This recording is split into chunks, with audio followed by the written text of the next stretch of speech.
Voilà, rentrez seulement. In order to improve the assessment of the lung parenchyma with MRI, we used an optimized high-frequency ventilation technique with a non-invasive interface in awake, non-sedated participants to obtain prolonged apnea. A training ventilation session is required with each subject before the MRI acquisition, and you can see one of them now.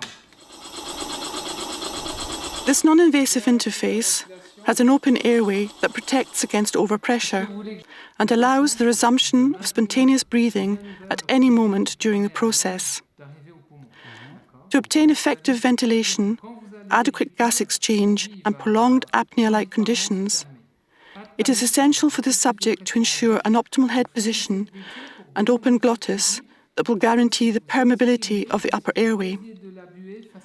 For this, a training with verbal guidance is performed and guarantees a successful procedure, subjects feeling confident. Olivier, could you please breathe slowly and deeply? Okay, at the next inspiration I will start. And now we begin the test. How do you feel? Enough pressure?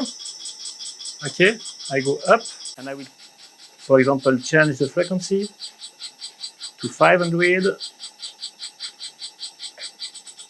And you can check there is less movement.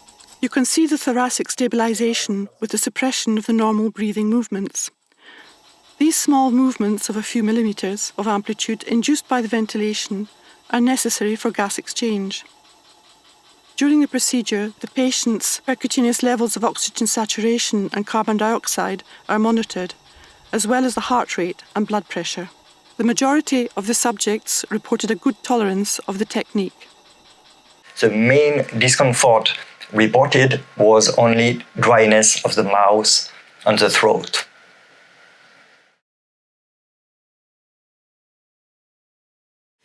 Despite recent undeniable improvements in the assessment of the lung parenchyma with MRI, particularly 3D UTE sequences with free breathing with high spatial resolution, image quality remains significantly lower than that of CT.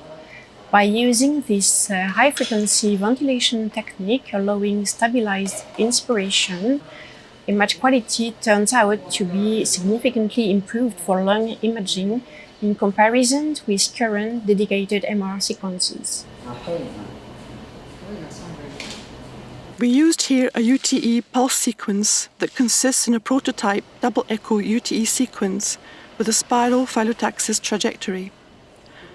While this sequence allows reconstructed images at end expiration and end inspiration of tidal breathing, the high-frequency ventilation allows the acquisition of images at full inspiration with a greater lung inflation than that usually obtained.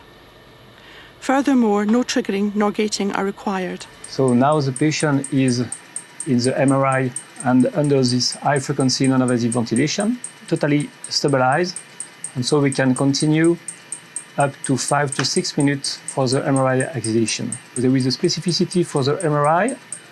The circuit has to be extended up to 6 meters long to install the ventilator outside the room. Ventilator is not MRI compatible. This reduces the efficacy of the ventilation and reduce and limit the duration of the apnea until 5 to 6 minutes.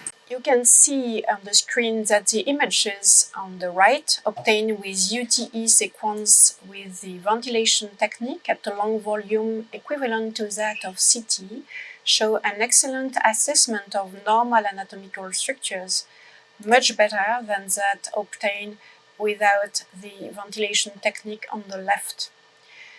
In particular, there is a significantly higher sharpness of vessels and airways, and on the coronal view you can also assess the excellent quality of the MR images with a volume similar to that of CT.